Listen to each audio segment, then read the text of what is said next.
Okay, meeting come to order, roll call.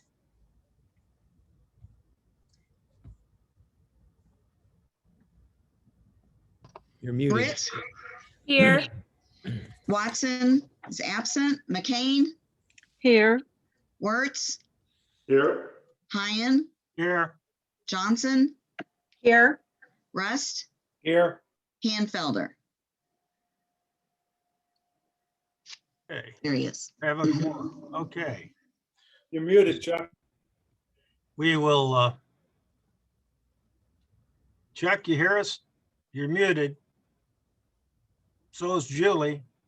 So is Brenda. Okay, so is Kevin. And so, okay, we're gonna say the pledges of allegiance. Okay, I pledge allegiance to the flag of the United States of America and to the republic for which it stands, one nation, under God, indivisible, with liberty and justice for all. Okay. Sue, do we have any public comments? No public comments were submitted. Okay. We now have the Omnibus Agenda, and the following items will be approved in one motion unless any board member wishes to have an item pulled prior to the vote. Anyone wishing to pull an item? I think we missed budget health. Are we skipping Roman numeral 4? Yep, Oh. just noticed. Yep. Oh, okay, I'm sorry. Yes, we are. I was But we're all not- getting right. But we're not really going to. No. We'll back up. Yeah, we normally go to the omnibus budget, but or agenda, but the budget health update. Sorry about that. No problem, sir. So I'll talk briefly about revenues and expenditures, provide a snapshot, a picture of where we're at. So, you know, as reported last month, we're projecting the same for local and state government revenues at this point in time. You know, so that's the first thing on the revenue piece.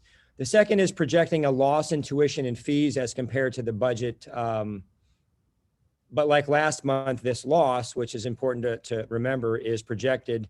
The loss is projected not quite as high as the month, as this month, as it was for last month. Projection is based on the percentage of tuition and fees that have been collected between December of 19 and for fiscal year 20. This percentage applied to the current year to date to determine what annual amount might be. So, you know, I think as Mary's pointed out on a number of occasions, we sort of have to work off of assumptions and what we believe will be coming in based on past history. So things are good though. We're moving in the right direction. In December, we did pick up $908,000 in tuition and fees, and has stated in previous meetings, enrollment naturally will continue to be a priority for the institution. Other revenues are still trending down as the on-site sort of traffic on campus is still very minimal. And the indirect transfers are projecting slightly less than last month, but those will certainly vary as grant awards and timing of expenditures are also a variable of sort of erratic sort of behavior, so to speak. They come in and then we make those adjustments. On the expenditure side, the total fiscal year projected expenses dropped around $45,000 for this report. Salaries and benefits are down slightly, but considering the whole picture, it really remains relatively unchanged.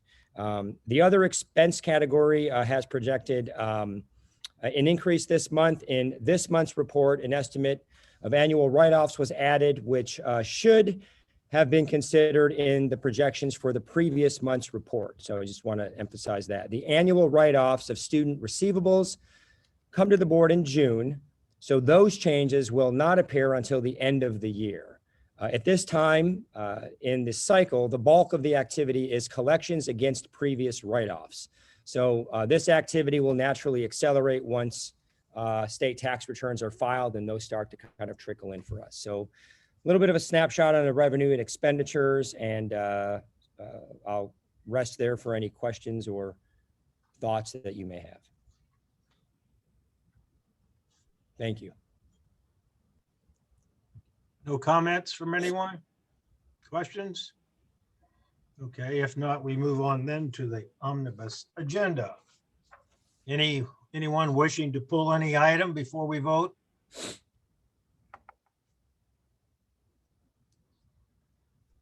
If no one wishes to pull an item, then I need a motion to approve the omnibus agenda. Motion. A second? Second. Okay, first, okay, any discussion? Call for the vote? Britt, Yes. Wertz, Yes. Rust, Yes. Hanfelder, Yes. McCain, Yes. Hyen, Yes. Johnson. Yes. Okay. Next on the agenda is informational items. Dr. Traska? So under informational items, we have QR, ST, U, and V, and these are all pretty straightforward. I mean, I feel if there's something specific you'd like me to address in more detail, I can do that. And then we do have a staff guest presentation by Dr. Artis, who will talk a bit about our 401 and 409 Brown Street houses at the N.O. Nelson campus. So before that, are there any questions on any of the items, Q, R, S, T, U, and V under informational items?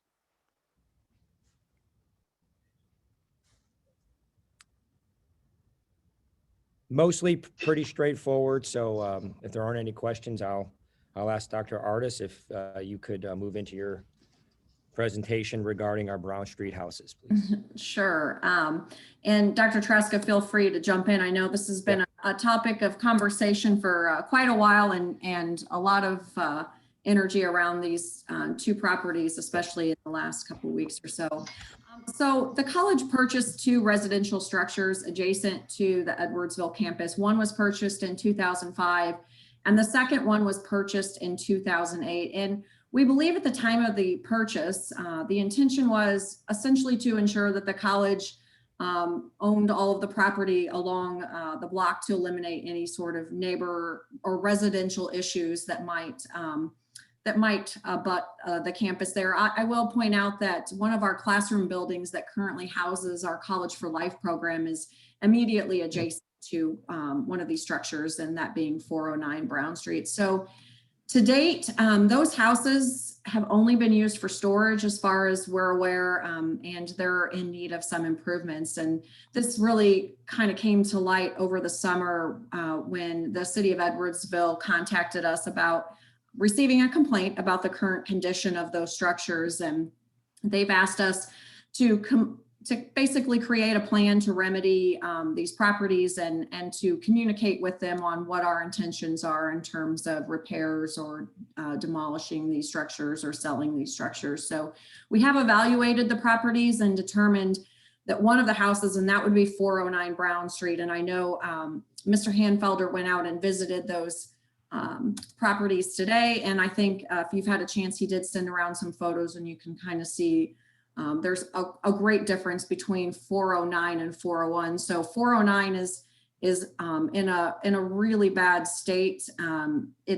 We've kind of determined that it's probably beyond repair. I think Mike Randall had indicated one of the walls is bowing, and we have a definite roofing issue there. So the other structure is in fair condition, especially on the interior.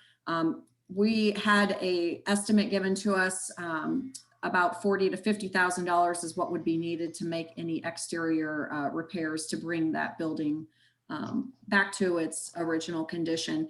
We had some initial concerns over whether or not these properties were on a historic register, given that they are a part of the historic LeClaire neighborhood and of course on adjacent to the N.O. Nelson campus. But we've had some conversations with Eric Williams, who's the director, the public works director in Edwardsville. And of course, Alderman S.J. Morrison has been really helpful in giving us some advice. But it was determined that the land itself is on the historic register. It's part of the district.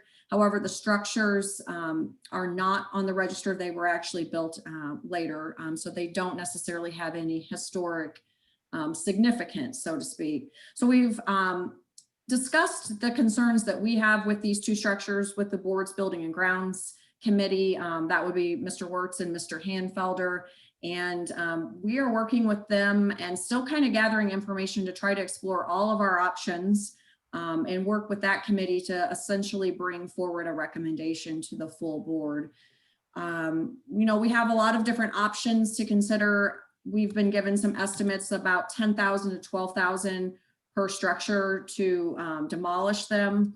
Another option would be to sell the property, which in their current condition would most likely result in a rather large loss on the college's initial investment in those homes. We had a real estate evaluation that indicated the homes are now worth significantly less than, I'll just say, I think we purchased both properties in total for around $325,000, and we'd be looking at best case scenario, a $200,000 loss if we tried to sell those properties as is.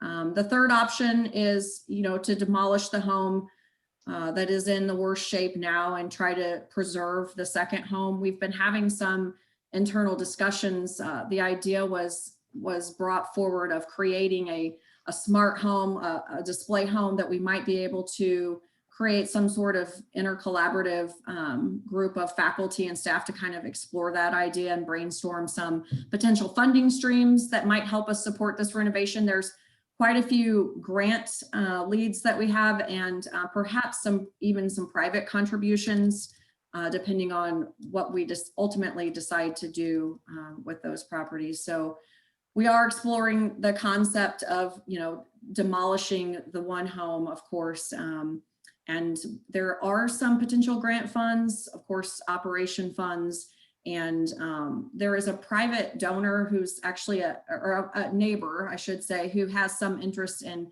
seeing those houses removed, and we're meeting with that individual. Dr. Tresca and I are tomorrow, as there's been an indication that perhaps that person is willing to help us bring down one or both of those homes as well. So like I said, we're exploring all options. We really wanted to make the board, kind of aware of what is happening with these two structures. I know Dr. Tresca is planning to attend a meeting tomorrow evening with the Edwardsville Historic Preservation Commission, just to kind of get their feedback and input on what our future direction might be there. So, I think overall we're trying to balance, we want to be a good neighbor to the LeClaire district residents. They, as many of you are, if you're familiar with that neighborhood, there's a lot of pride in that neighborhood and in the historic structures. And we of course want to be a good steward of taxpayer dollars related to our initial investment in these properties. And we want to continue to find ways to promote our historic preservation and sustainability, of course, whenever that's possible. So our hope is to kind of work on this. We want to develop an internal team to kind of take a look at, is there something we can do with the second home to preserve it, and hopefully bring a final recommendation to the board in the next 30 to 60 days. So Dr. Tresca, anything you want to add to that, and then we'll open it up. No, I mean, I think, it all really kind of circles back to trying to also preserve the investment, and also, I think, try to, be a good neighbor in that community. I think if we can somehow connect at least one of those homes to the teaching and learning focus of the institution, then I think that's at least worth exploring to see how that might look. Naturally, as this comes forward, and we're planning to put together a team on campus, connect some academic programs, some faculty, and say, okay, here's kind of the conceptual kind of idea we have. What are your thoughts and perspective on this? But if we can create an opportunity for community engagement, for teaching and learning, et cetera, I think that could be, quite frankly, lack of a better word, kind of a cool way to kind of revitalize at least the 401 property. The 409 property, I know, we're looking at, demolishing that, potentially looking at this potential donor being someone who can help us with that. And the other point that was recently brought up to me was around, and I don't know, Lori, I thought we had talked about this one, but kind of the fire science program, using one of the homes as kind of a practice kind of burn site. I don't know how that works in a community like that, especially since the land itself is kind of historic, so to speak, but, and I don't know what Right. setup time or even if that's a feasible option. Yeah, we would have to do some environmental testing there first. Of course, with the age of that property, I would guess we'd have to do some removing of contaminants before we could do that. But it's definitely another option going forward as well. Yeah. Yes, Julie, sorry. And I interject at this point. I took some pictures of those properties today and sent them out to each of you. The 409, of course, is the one that's worst condition. A tree went through the roof. It's dangerous to walk in the kitchen area. And in looking it all over, I'm having trouble with trying to. My thought is that we shouldn't kick the can down 30 or 60 days. I think we should make some decision on what to do. And I think we only have 3 items to consider. One is demolition, which costs money. 2 is rehabbing, which is going to be extremely Expensive. college, because we're going to be in where we have to pay prevailing wage and all of those things.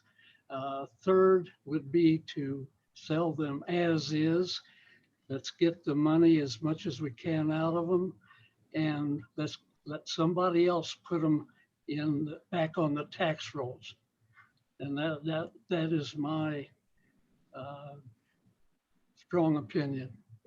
And one of the thoughts we talked about just today was maybe to get the ball rolling on 409 and just demolishing that house. There's Dr. Harris, who has also been part of the conversations, is going to look at, I guess there's something through the county where they can provide some support to make that happen. The cost of that's probably around 12 grand to demolish the house. And then with this partnership, potentially donor partnership, it could give us a little bit of leverage, sure, to maybe look at revitalizing that one home. So then we still have it on our campus. It becomes a learning tool rather than an eyesore, but I mean, I understand the urgency of it, and perhaps we could bring something forward to the Building and Grounds Committee to say, okay, if we do this in a couple of phases, the 409, even if somebody were to buy that, would have to demolish it, and I would imagine either just have the property or build something new, because the land still has value, I think, to the institution. But that's my opinion. And then we focus on 401 and try to bring forward a sound proposal that says, hey, here's a plan for, over a number of years, we want to implement this idea that will support teaching and learning and community engagement. And if collectively, if the board says, hey, we're better off going in another direction, we're certainly, we'll do what we've, I think collectively feels in the better interest of the institution. But I think exploring some other options is certainly, reasonable, I think. Yes, Julie. It's Sorry. not. Thank So you. I think it's a little late to talk about protecting our investment there. I don't know why these properties were allowed to fall into disrepair. Why did we own them? I guess because they're adjacent to our property, but then let them fall down. That does not seem like a good use of taxpayer funds there. I think we should just cut our losses and get rid of the lots, but I'm not willing.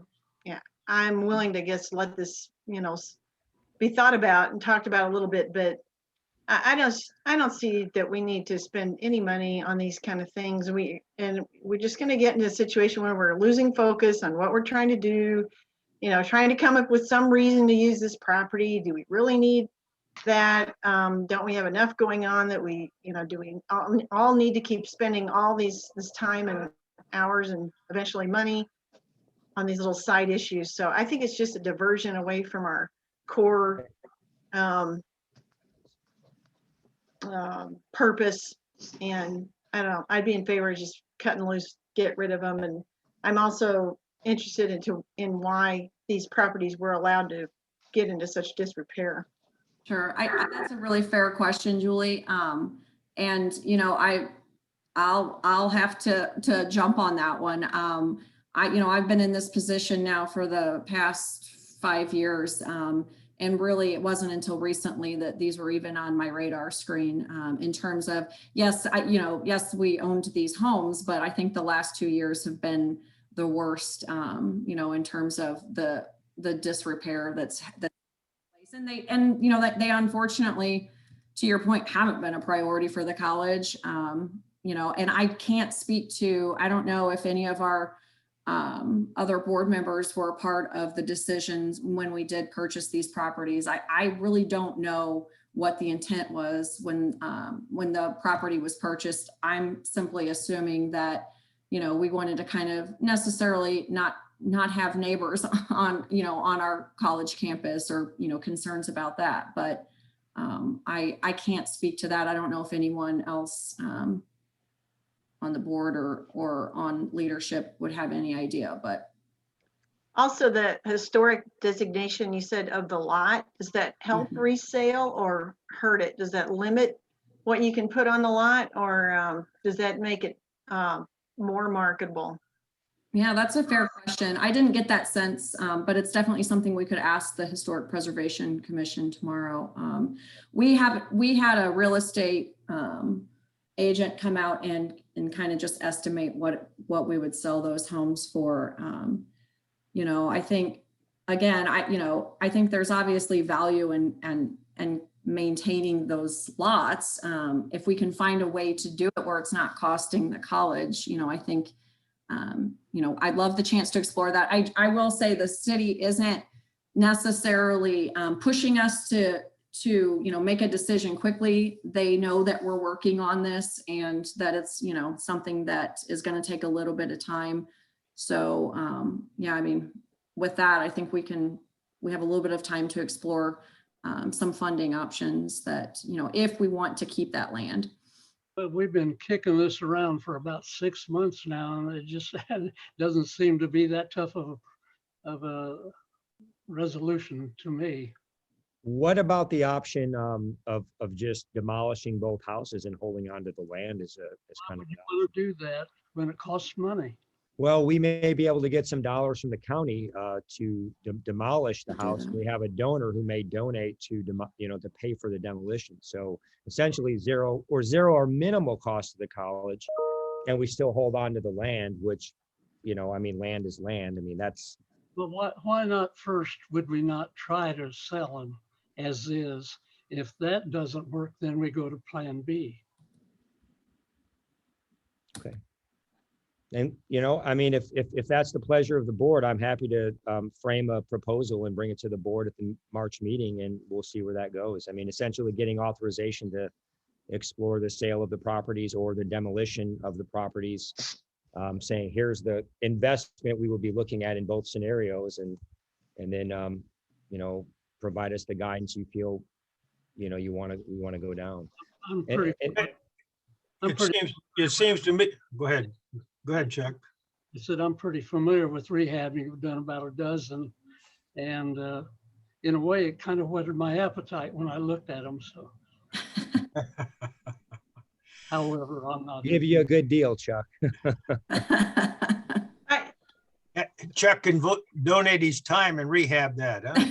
Very better idea, sir. Much better. Exactly. Do that on weekends. Go ahead, Julie. Well, I just don't know why we would need to keep those lots. What are we afraid of there? And that's a good neighborhood there. It's not, I don't know, what are we afraid is going to happen with those lots that we'd want to keep them? Well, if thinking about that, I'd like to say something. To me, it's kind of ironic and almost amusing that we're talking about now about protecting ourselves from bad neighbors. For the past 10 to 15 years, we've become our own worst neighbor by allowing the property to deteriorate. So I don't know why we should be so worried about that now.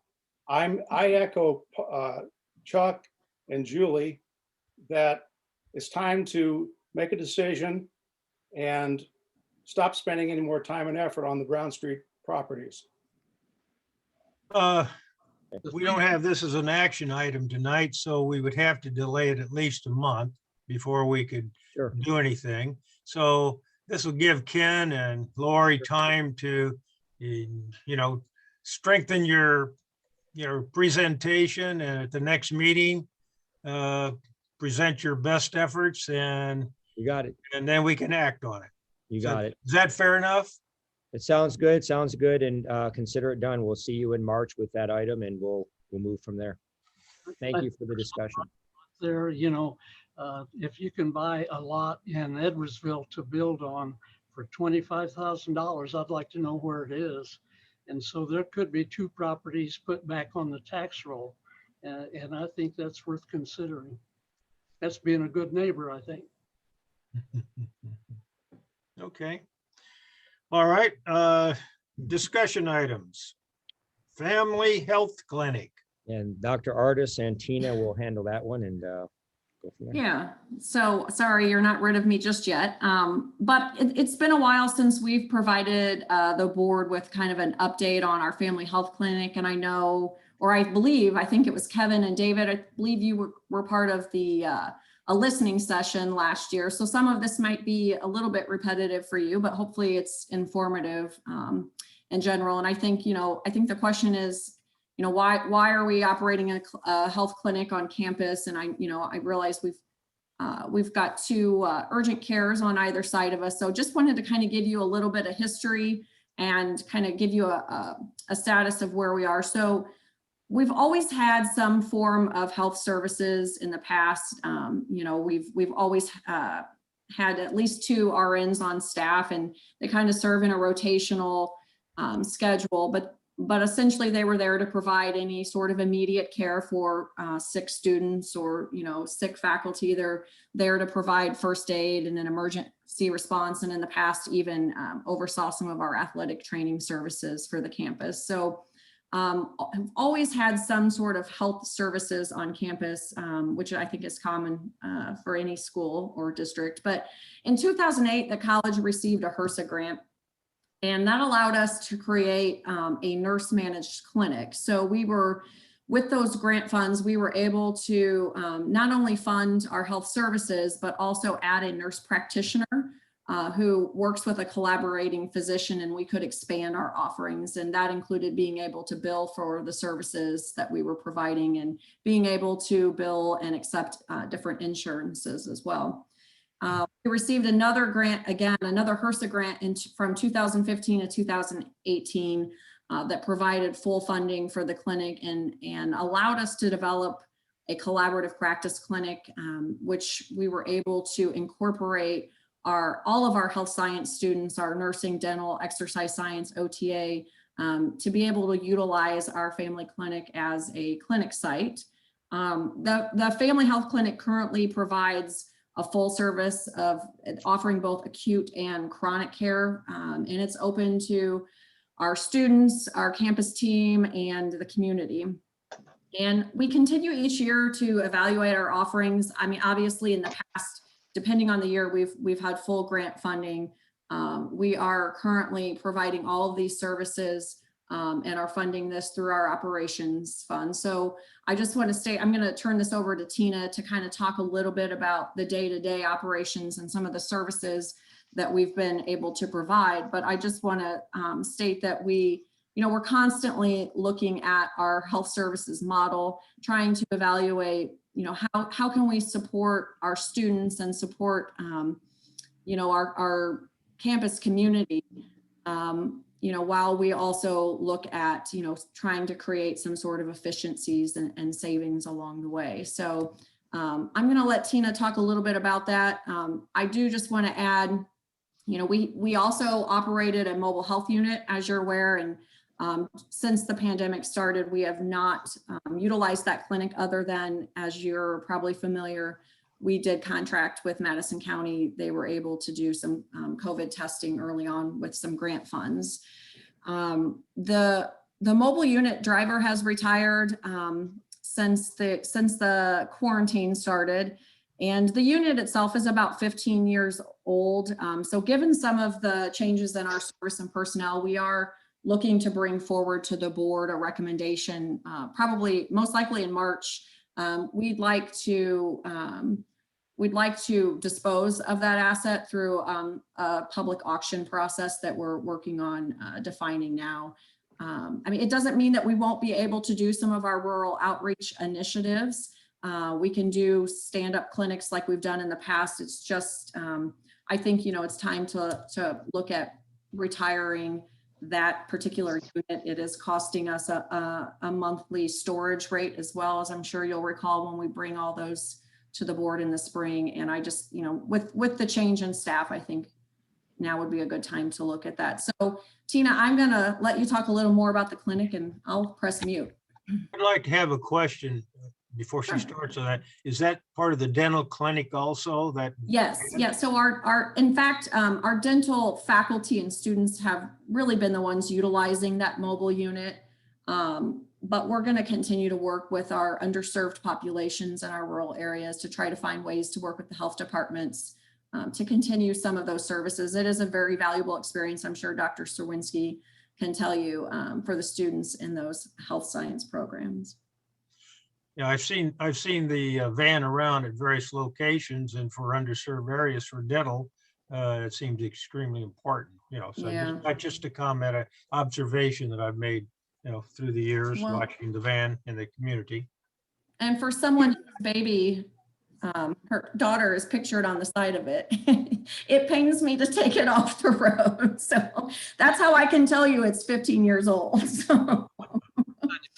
Was a pretty good success with the response from the ads for people to get their teeth cleaned.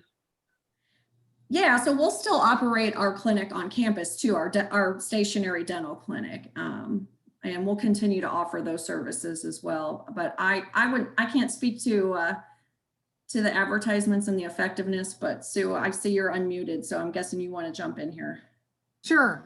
So we also, I don't know if you all remember, there was a time when the mobile unit needed some servicing.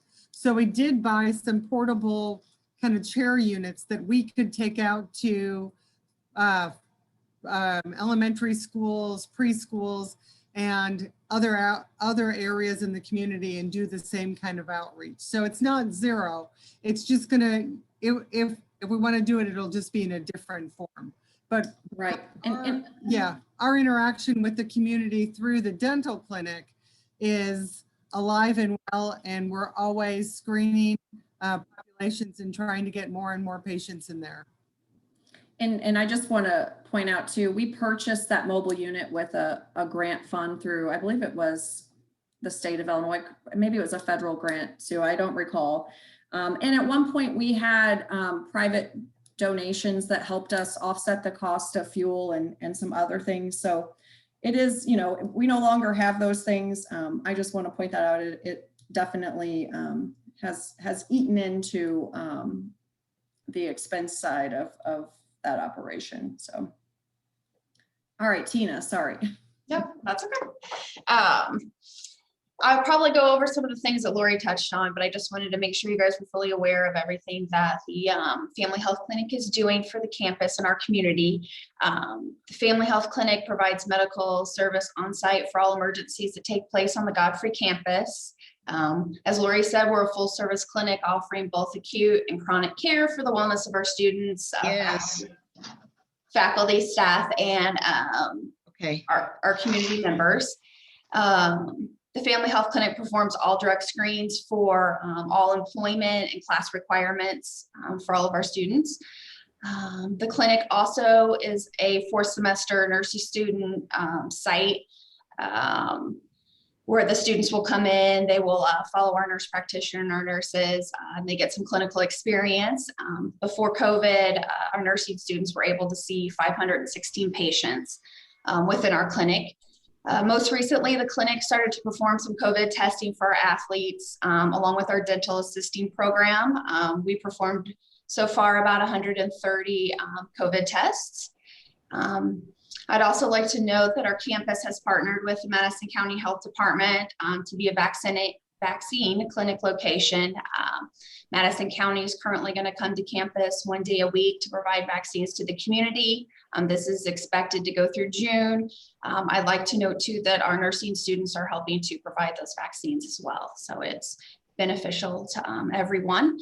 The clinic is staffed by 1 full-time board certified nurse practitioner, 2 full-time registered nurses, 1 full-time office administrator, receptionist, and biller. She kind of does multiple things along with a percentage of my time as well. We also have some per diem nurse practitioners that kind of cover stationary events where we would do school and sport physicals for our service community, along with covering the nurse practitioner in the clinic. In 2019, the clinic saw 3,938 patients, with 441 of these being off-site, which are mostly school and sport physicals. The clinic does generate some revenue from the services it provides. These come from cash services for patients that do not have insurance. We do accept currently most major insurances such as Aetna, United Healthcare, Blue Cross Blue Shield, Cigna, Medicare, Illinois Medicaid. We do invoice the programs for services provided to their students, such as the drug screens that are collected as part of the fees for their tuition. The clinic does have some challenges to be sustainable. We do have an inconsistent number of patients. Sometimes it's high, sometimes it's low. It just depends on the time of year. As far as students coming in and sport and school physicals, we don't have kind of a lack of exposure due to the fact that we have OSF on one side and BJC on the other. So that is a challenge. Nurse practitioners aren't fully recognized by all insurance companies, so we don't receive full reimbursement that a physician would receive. So we receive a partial reimbursement, about 80% of that. So that does cut into some of the revenue that we would receive. Some of the strategic goals, which Lori did mention of the clinic, is we're always looking to evaluate our current model and make it the most effective while being fiscally responsible. We're always looking to improve the access and the quality of the health services for our student, faculty, and staff, for the low income and the underserved in our community as well. We're always looking to increase the awareness of prevention and disease education for our community. And we love to be able to provide the clinical setting for our nursing students, dental and occupational therapy students as well. So that, does anybody have any questions? Did I not cover anything? Oh, sorry, Julie, yes. So I don't know if you can tell me this, but maybe Mary can. How much of our general funds or operating funds are used to run the clinic? Currently the clinic runs, and Mary, you can correct me if I'm wrong, but I was looking at these numbers. It runs at about a 250 to 300,000 deficit. And To add to that, Julie, that prior to actually being a health clinic, we had health services on campus. So we talk about the annual expenditure of the clinic, that also we're not adjusting for what we would have spent with our previous health services department, which it's been a while since we had that. I don't know what current costs would be, but at that time it was staffed with 2 nurses. Yes. So, we still had expenses there. Yes. okay, so that comes up right out of our operating funds then. That's Yes, correct. yes. So $250,000 to $300,000 a year. A year, but we would have had some of that anyway by having a health Right. presence on campus. Okay, and then how many other community colleges in the state, or you might not know this offhand, but how many of them community colleges have health clinics? Maybe one. We were proud to say we were one of the first, I don't know. A nurse practitioner clinic. Right. Yeah.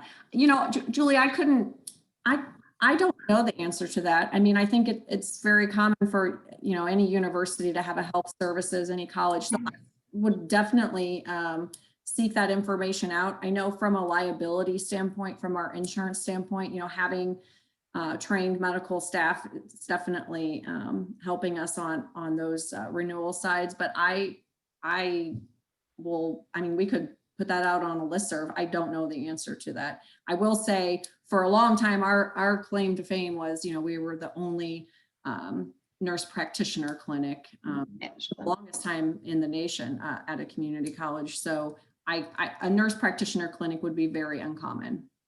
I wonder what why other community colleges don't have health clinics. So, I mean, my first reaction when I first heard, all the services provided here, and they're wonderful. It all sounds great. I'm sure you guys are doing good things, but I just don't know if that's the business that Lewis and Clark Community College ought to be in. And especially and I could see maybe if we were out in a rural area where these services aren't available, but I'm skeptical, and I'm not saying, get rid of it or whatever. I'm just questioning, do we need to rethink this? And would we be better off to have our students developing relationships with the healthcare providers in the area rather than making our own healthcare situation for them to work in? I don't know. I don't know anything They about do that how too. relationships are established or whatever, but so those are some of the questions. And then it costs the college money.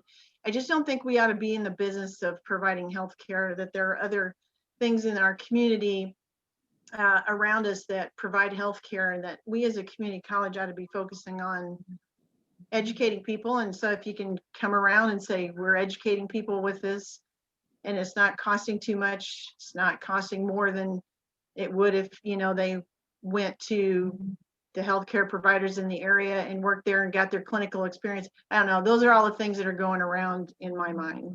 Sure. Those are fair comments, Julie. And I'll just add, our nursing and our health science students do have relationships with other clinic sites. They actually do a lot of different clinical rotations. So I just want to clarify that. But I think that, I guess I would just say to that, we're obviously looking at our structure right now. As the board knows, we're looking at every single position, every support service, and how does this support students? How does it take away from students? Those are the hard questions we're asking right now. So I would just say that we're definitely looking at that model in terms of our reorg and our structural of course, it's also, we're looking at it because it's budget time. So we're definitely considering some of the things that, you've mentioned as well. So. Well, and I think unlike, when a student goes away to university and lives away from home, right, as my children have, they get in trouble, they'd go to the clinic at the university because they had no relationship with a doctor in the local area. But I think as a community college, it's a little different. Most of our students are either living at home or, living where they grew up or whatever. And so they can just go to the doctor they always went to. So I know it's nice to have these services on campus, but I'm just not sure it's worth spending our hard-earned taxpayer dollars on there. Maybe those could be used in a more effective way. That's my concern. Julie, this is Sue. I was just going to jump in and just say that we have been speaking with the OSF since they have that clinic right there, and talking with them about maybe some shared governance over that clinic, and maybe using their people and having our students trained in their electronic medical records and getting their electronic medical records into our clinic so that they could learn that software before they ever go out into a job. So we've been looking at ways to kind of branch that where it's financially beneficial to us and to our students as far as getting another, one more leg up. So we've been having those conversations, and we'll continue to have those conversations and see if there's a way that we can, make this a little bit more of a solid deal. Yeah, I mean, maybe one of those organizations would be interested in running it or owning it, or, have a satellite location on campus. Right. They're in that business, so they know what they're doing.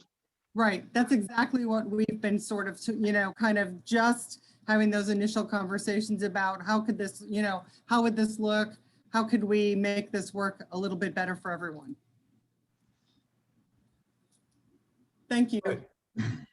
Good report. Thank you for all the information that you have presented. Nicely done. Any other questions or comments with regard to the clinic? I do. As a student that has often used the clinic on campus, I can attest personally, and I know someone else has already been in the comments and mentioned it as well. It's more than just convenient for students. It's actually incredibly helpful.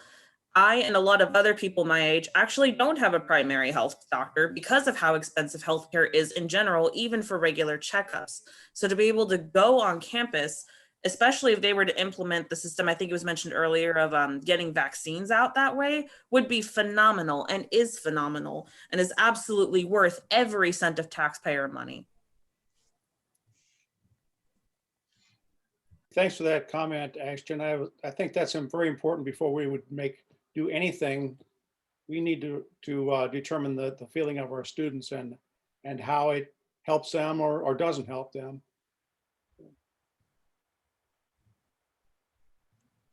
Any other comments?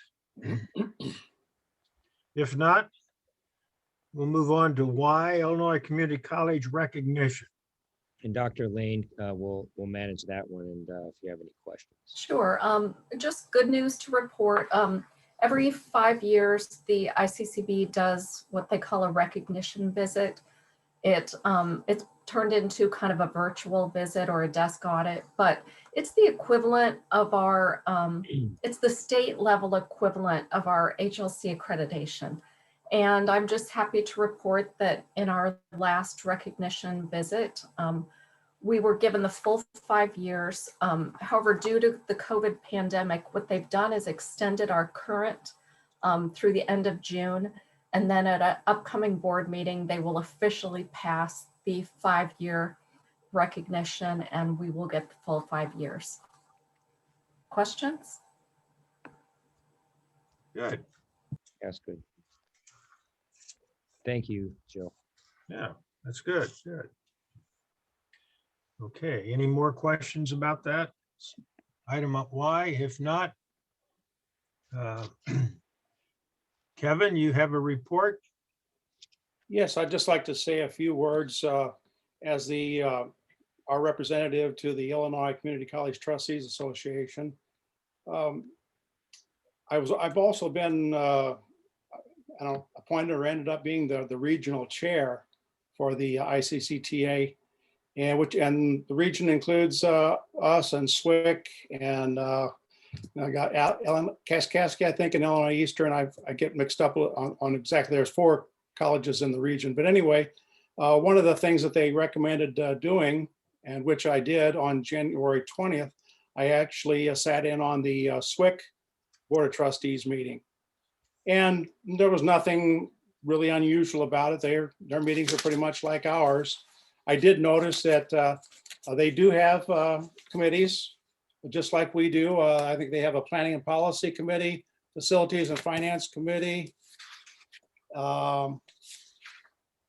personnel programs and service committee. So they had, and all 3 of those committees did make a report at the Board of Trustees meeting. And then on January 30th, which was a Saturday, I had a 2-hour meeting on Zoom, of course. And it was our periodic meeting of all of the ICCTA representatives. There were about 44 participants there. The president of the association, John Looney, was the first one to give a report. And I won't cover everything that he talked about, but he did talk about something that's been talked about, I guess, for years, is should community colleges offer a bachelor's degree in nursing? And so they're still looking at that. I don't know that there are any colleges that are doing that yet. One of the things he mentioned is one of the criteria is if there's a regional need for a bachelor's in nursing program, which in the case of Lewis and Clark, I wouldn't think that we would be probably a candidate for a bachelor's program because we're so close to Well, UMSL, for example, where we just established an articulation agreement, and of course, SIUE. And there was some mention about they're trying to get faculty to be included in the 1B phase of the COVID-19 vaccination. Of course, we don't have enough vaccine for the people that are already in it, so it doesn't really mean a whole lot, does it? The Jim Reed is the executive director of the ICCTA, and he gave a bit of a report. And he talked about one thing. They're going to, I guess the ICCTA is doing it. We're going to have a statewide regional marketing effort. And I'm not sure how or whether Lewis and Clark will be included in that, but all community colleges, of course, or practically all of them, with just a few exceptions, are having enrollment problems. So they're hoping that maybe with a combined marketing effort will help that. And then he also mentioned that several community colleges, and including Lewis and Clark, although they didn't mention Lewis and Clark, several community colleges have had hacking. And so cybersecurity is kind of a hot button right now.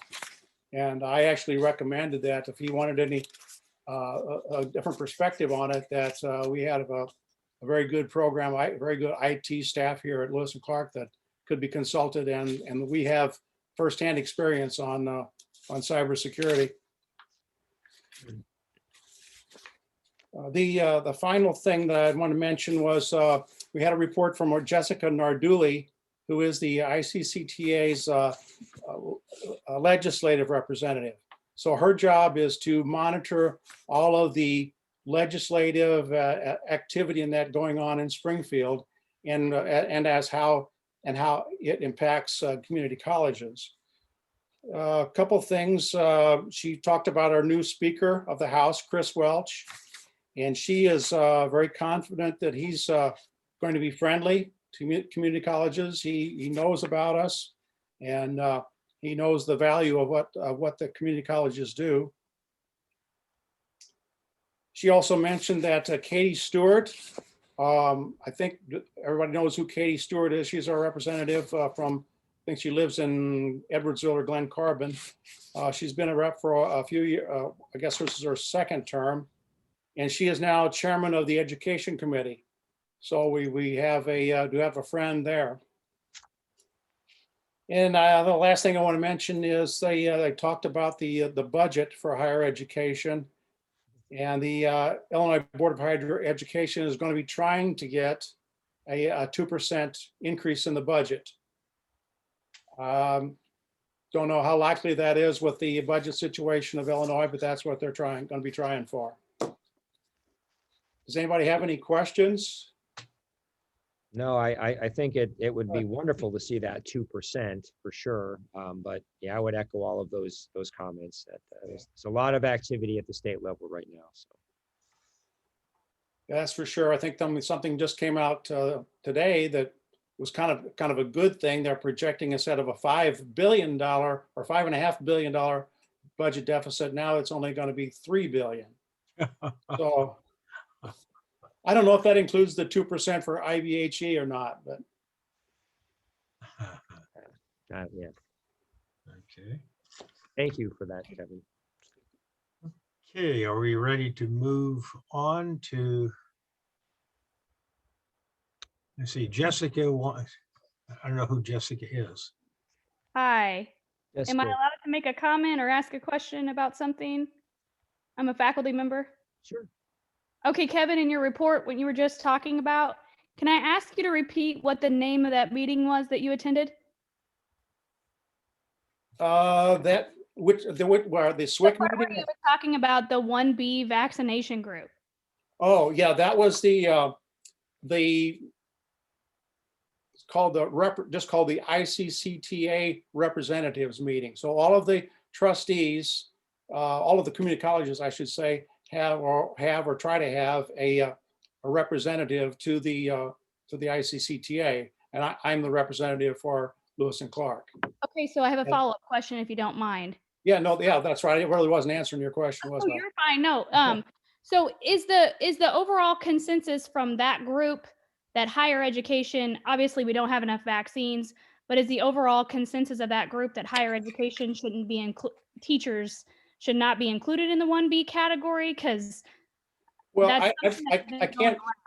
yeah, I can't really comment on what the consensus would be, but President John Looney was definitely promoting that idea. And I would think, why not? Why not try to get into the 1B category if you can? I mean, I'm already there, but Kevin, if I could respond, my understanding is that right now, higher education educators are not part of 1B, but people have asked Department of Public Health and the governor to consider including them in 1B category. I believe that the K through 12 educators are included in 1B, isn't that right? That's correct. But not higher education. Presently, that's correct, but I believe there's been a request made to Department of Public Health and the governor's office to include higher education. Which I find that kind of ironic that K through 12 is 1B, but higher educators are not, and I find it ironic because it's been pretty well established that younger children, grade school children they're not as susceptible and they're not spreaders, but older kids are. I mean, your college age people are more susceptible and more likely to spread. And we did send, I mean, there was a collaborative letter from the Council of Presidents to the governor's office. And then also worked with Deb Witskin and Dr. Sue, and we drafted a letter and sent that directly on behalf of sort of advocating for that as a college individually. So, for what that's worth. Thank you for answering my question, Kevin. Appreciate that. Thank you, Jessica. Any other comments? If not, we'll move on to action items. AA, approval of grant or sponsored contract opportunities. Need a motion to approve. Motion. Need a second? Second. Okay. Any discussion?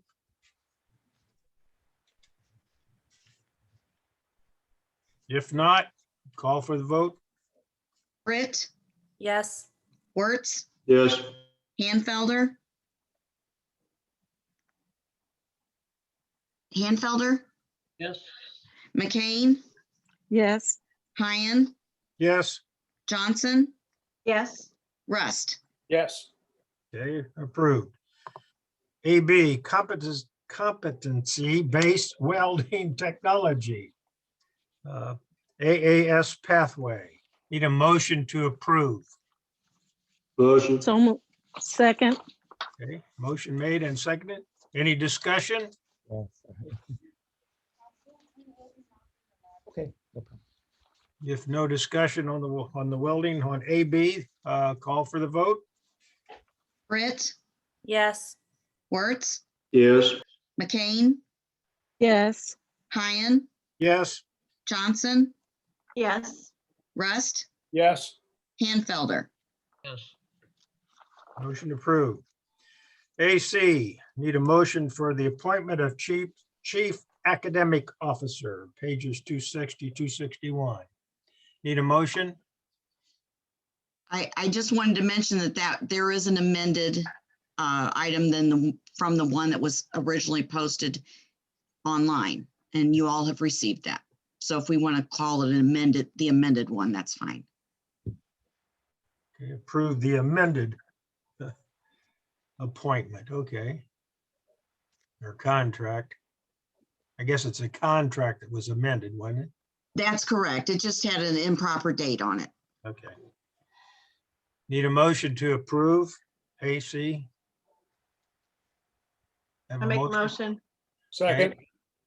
Julie, okay, and second. Any discussion? If not, call for the vote. Britt, Yes. Johnson, Yes. Rust, Yes. Hanfelder, Yes. McCain, Yes. Wertz, Yes. Hyen. Yes. Motion passed. Item AD, approval of revised anti-harassment policy and anti-discrimination policy. Need a motion to approve? So moved. Brenda, second? Yes. Second. Okay, Dwight, second. Any discussion? Call for the vote? Britt, Yes. McCain, Yes. Wertz, Yes. Hyen, Yes. Johnson, Yes. Rust, Yes. Hanfelder. Hanfelder. Yes. Okay. Okay, thank you. Item A and E, Resolution 21-6, providing for the issue of approximately $3 million of general obligation refunding bonds, Series 2021 of the district for the purpose of refunding certain outstanding bonds of the district, providing for the levy of a direct annual tax sufficient to pay the principal and interest on said bonds, and authorizing the sale of said bonds to the purchaser thereof. Need a motion to approve? So move. Kevin, need a second? Second. Okay, second by Julie. Any discussion? No, Ken or Mary, it's going to save us some money, right? Yes. Yes, sir. That is the plan, yes. And it to shorten the payoff time Yes. by 4 years. Okay, I just have to again thank Mary and Nancy for their leadership on that item as well. I mean, it's something we all worked on together, but of course they did a lot of the heavy lifting as it relates to finance part of our work. So thank you. yes, thank you. Saving us money, we like that. We all like that. There you go. Okay. Yeah, any more discussion? If not, call for the vote. Britt, Yes. Rust, Yes. Johnson, Yes. Hanfelder, Yes. McCain, Yes. Wertz, Yes. Hyen. Yes. Okay, that takes care of our action items. I now need a motion to move to a closed session. Motion. Okay, Second. Motion made, a second by Brenda. Okay, I guess we'll vote on that. Everybody in favor of moving to a closed session? Hey, we all in favor. Okay. No action will be taken, and when we return, we will just adjourn for those who are listening in. Okay, take us to the closed session.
We are back by popular demand.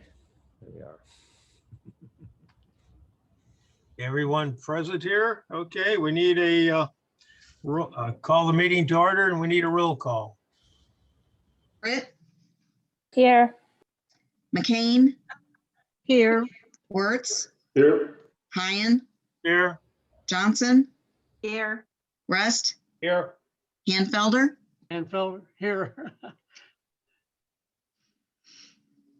okay. okay? Have a majority, okay, or quorum. Okay, so we've concluded all of our business for the night. Meeting is adjourned. Thank you all for participating. It was a great meeting. Thank you. Thank you all. Have a great evening, everyone. Be well. Have a good night. Good night. Not now.